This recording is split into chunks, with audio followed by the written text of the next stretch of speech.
As I desperately ran through the endless corridors of the mirror maze, I saw the little girl again.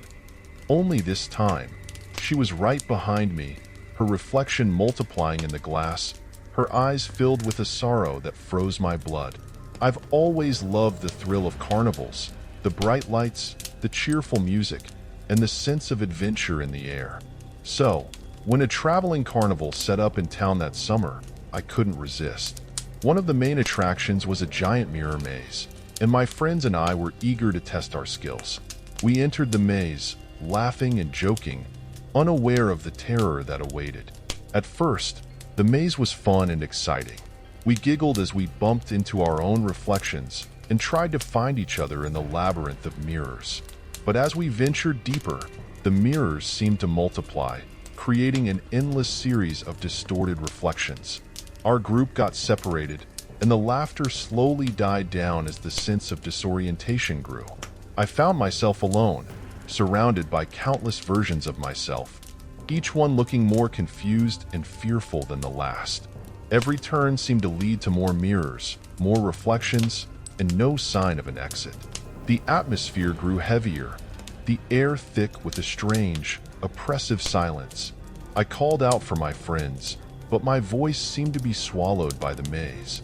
The mirrors played tricks on my eyes, making the passages seem longer and narrower. The once exciting challenge now felt like a trap. My heart began to race, and a cold sweat broke out on my forehead. It was as if the maze was alive, twisting and turning on its own, leading me further away from the exit. As I wandered aimlessly, I suddenly heard a low, desperate cry echoing through the maze.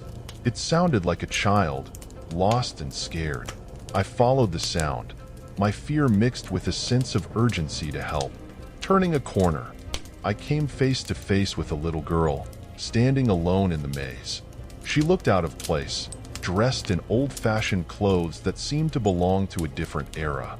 Her eyes were wide with fear, and she clutched a ragged doll to her chest. "Are you lost?" I asked, trying to keep my voice steady. But before I could get any closer, she vanished, disappearing as if she were a mirage. My heart pounded in my chest, the reality of my situation hitting me like a wave. This wasn't just a confusing maze. There was something deeply wrong here. The air grew colder, and the mirrors seemed to close in around me. I called out for the girl, but there was no answer, only the eerie silence of the maze. I turned and ran, desperate to escape the oppressive corridors and the haunting presence of the girl. The maze seemed to stretch endlessly, every turn leading me deeper into its grasp. The reflections in the mirrors twisted and warped, creating grotesque versions of myself and the lost girl. I felt trapped in a nightmare, the walls closing in on me. Panic set in as I ran through the maze, my breath coming in short, ragged gasps. The mirrors seemed to mock me, each reflection a distorted version of my fear. I could still hear the echoes of the girl's cries, haunting and desperate. The passages twisted and turned, leading me in circles, and I began to fear I would never find the way out. Every step felt like a struggle, my legs heavy with exhaustion. I could see the girl's reflection everywhere, her eyes filled with a sorrow that chilled me to the bone. The maze had become a labyrinth of terror, each mirror a gateway to a darker reality. My sense of time and direction was completely warped, and I felt like I was losing my mind. In a final, desperate push, I ran faster, ignoring the cuts from the glass and the pain in my legs. I had to get out, had to escape the clutches of the maze and the spirit that haunted it. The sound of my footsteps echoed, blending with the cries of the girl and creating a symphony of fear. Just when I thought I couldn't run any further, I saw it, the exit. I burst through the doorway, collapsing onto the grass outside, panting and trembling. The relief was overwhelming, but the fear still clung to me, a dark cloud that refused to lift. I found my friends waiting outside, laughing and chatting, oblivious to my ordeal. I told them about the little girl and my terrifying experience, but they just laughed, thinking I was trying to scare them with a made-up story. Their laughter felt like a slap in the face, and I realized they wouldn't understand. Later, as we were leaving, I mentioned the incident to a carnival worker. His expression changed, and he pulled me aside. He told me that years ago, a young girl had disappeared in the maze and was never found. Her parents had searched for her for days, but she had vanished without a trace. The worker's story matched my experience eerily well, and a chill ran down my spine. The revelation that the girl's spirit might still be haunting the maze was both validating and horrifying. I wasn't losing my mind. Something supernatural had happened, but the thought of the girl's restless spirit trapped in the maze was a dark and haunting reality. My friends remained skeptical, brushing it off as a ghost story, but I knew the truth. The experience left a lasting impact on me, changing the way I viewed mirror mazes and carnivals. I couldn't shake the feeling of dread that had settled in my bones, and I avoided mirror mazes entirely. The memory of the little girl, her desperate cries, and the maze's twisting corridors haunted my thoughts. Every time I saw a carnival, I felt a mix of excitement and fear. The fun and adventure had been tainted by the supernatural encounter, and I found it hard to enjoy the attractions without looking over my shoulder. The maze of mirrors had shown me a darker side of the carnival, one that I couldn't forget. I occasionally shared my story with others, warning them about the haunted maze. Some believed me, while others laughed it off. But I knew the truth, and that was enough. The memory of the lost girl and the terror of that night stayed with me, a constant reminder of the unknown and the supernatural. The encounter changed me, making me more cautious and aware of the unseen. I realized that some places hold secrets and spirits that are better left undisturbed. The maze of mirrors had revealed a dark truth, one that I carried with me, a haunting tale of the lost girl and the terror that awaited those who entered her domain. Another story, another scream. Get ready for the next terrifying tale. Don't forget to subscribe and tell us which story gave you chills. Story 2. As I screamed, the doll's cold, mechanical hand tightened around my arm, its lifelike eyes boring into mine, leaving a grip that I would never forget. When I was a child, my parents took me to a carnival that had come to town. Among all the attractions, one caught my eye, a haunted house called the Doll House. The outside was decorated with large, creepy dolls that seemed to beckon visitors inside. My curiosity and fear battled within me, but eventually curiosity won. My parents, eager to explore, held my hand as we entered. Inside the doll house, the dim lighting and the eerie music created a chilling atmosphere. The dolls, positioned in various lifelike poses, seemed almost too realistic. Their eyes, though made of glass, seemed to follow us as we walked through the narrow corridors. The mechanical movements of the dolls were synchronized, adding to the uncanny feeling that they were more than just machines. As we moved deeper into the house, I noticed one doll move out of sync. It turned its head slowly, locking eyes with me. My heart skipped a beat as I saw its lips move, whispering something I couldn't understand. I tugged at my parents' sleeves, trying to get their attention, but they dismissed my concerns as my imagination running wild.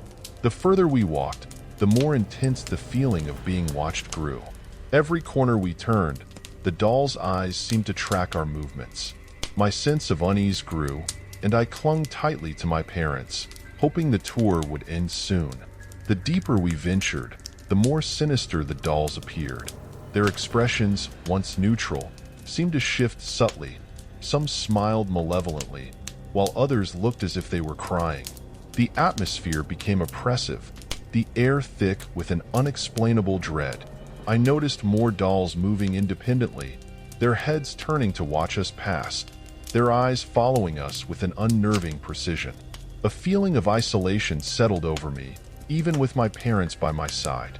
The dolls' lifelike movements defied their mechanical nature, and I began to feel as though they were alive, aware of our presence.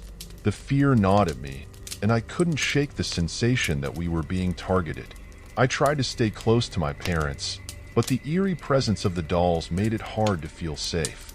Their silent, watchful eyes created an invisible barrier, making me feel alone in my terror.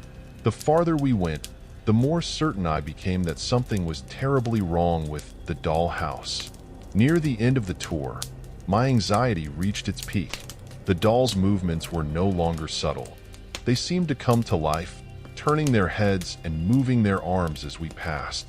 The oppressive atmosphere made it hard to breathe, and my fear was palpable. I just wanted to get out. As we approached the final room, I felt a sudden, cold grip on my arm. One of the dolls had reached out and grabbed me with surprising strength. Its eyes, once lifeless, seemed to bore into mine with a malevolent intensity. I screamed, trying to pull away, but the doll's grip tightened, its touch icy and unnatural. My parents finally realized something was wrong. They turned and saw the doll holding me. Panic ensued as they rushed to my aid, struggling to free me from the doll's grasp. With a final, desperate tug, we broke free, and the three of us ran out of the house, not looking back. Outside, I could still feel the cold, vice-like grip of the doll on my arm. My parents tried to comfort me, but the fear and shock were overwhelming. I couldn't stop shaking, my mind replaying the terrifying encounter over and over. After escaping, we stood outside, trying to calm down and make sense of what had happened. I still felt the doll's grip, the terror refusing to fade. We spoke to some other carnival goers, hoping for an explanation. One of them, an older man, listened to our story with a grave expression. He revealed that the dollhouse had a dark history. Several children had gone missing after visiting the attraction, and the house had been closed multiple times due to these incidents. The stories were chillingly similar to mine.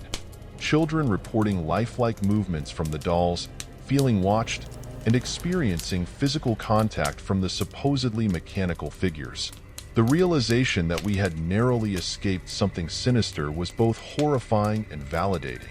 My parents, who had initially dismissed my fears, now understood the gravity of the situation. We decided to leave the carnival immediately, the fun and excitement overshadowed by the haunting experience. The experience left a deep scar on me, altering my view of carnivals and attractions forever.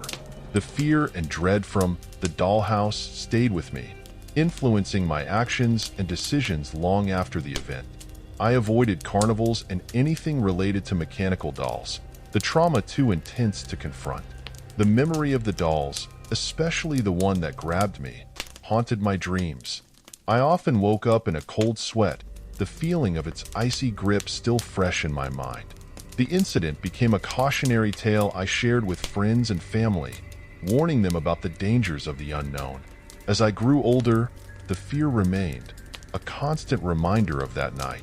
The unresolved mystery of the missing children and the haunting presence in the dollhouse left me with more questions than answers. The experience shaped my perception of the supernatural, instilling a deep-seated fear that I couldn't shake. Even now, the thought of the dollhouse sends chills down my spine. The encounter changed me, making me more cautious and aware of the unseen.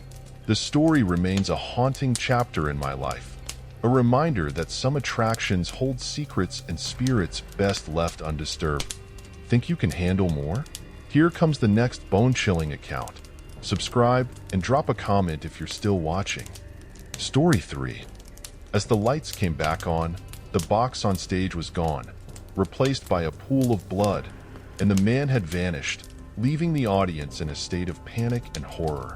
I had always been fascinated by the macabre, so when I heard about a carnival in town with a circus show promising to be the scariest of all time, I couldn't resist.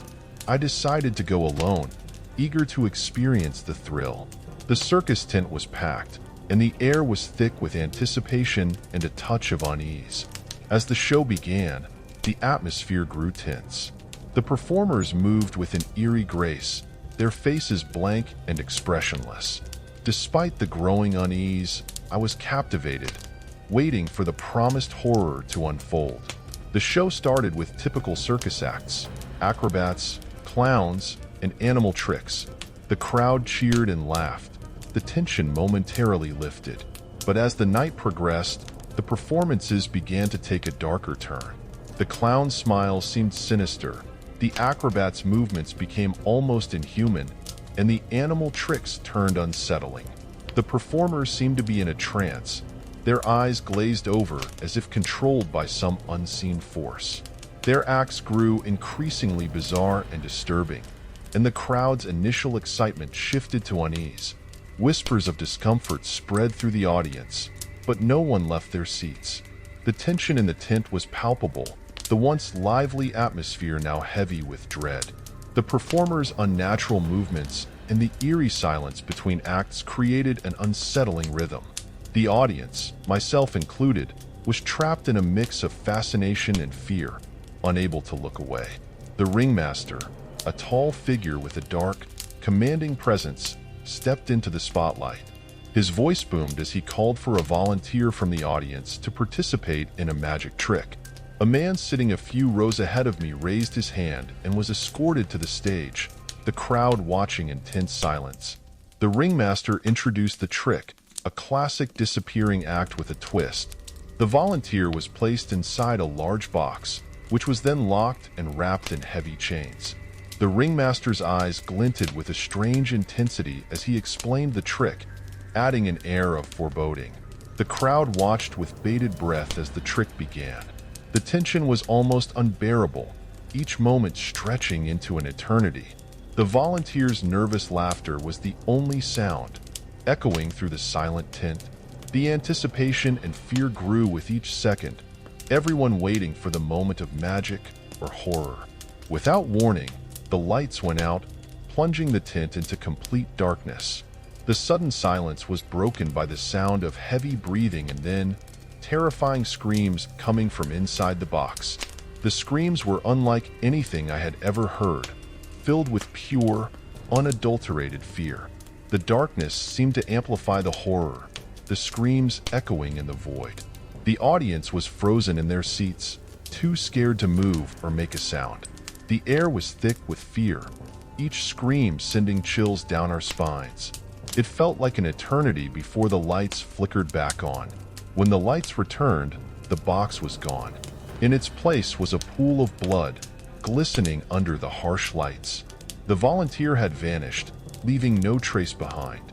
The sight was horrific, and the realization that something had gone terribly wrong sent the crowd into a frenzy. Panic erupted in the tent as people screamed and scrambled to get out. The once orderly rows of seats were now a chaotic mess, with people pushing and shoving in their desperation to escape. The fear was palpable, a collective terror that drove everyone into a frenzied state. I was paralyzed with fear, unable to comprehend what I had just witnessed. The image of the pool of blood and the missing volunteer was seared into my mind. The sounds of panic and the sight of people fleeing added to the surreal horror of the moment.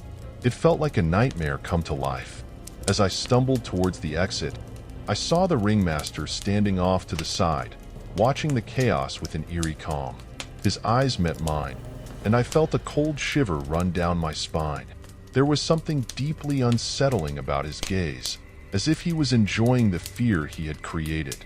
Outside, the panic continued as people tried to make sense of what had happened.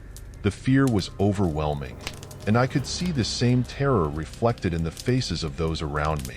We had all witnessed something inexplicable, something that defied logic and left us questioning our sanity. I reported the incident to the police, but when they returned to the site the next day, there was no trace of the circus.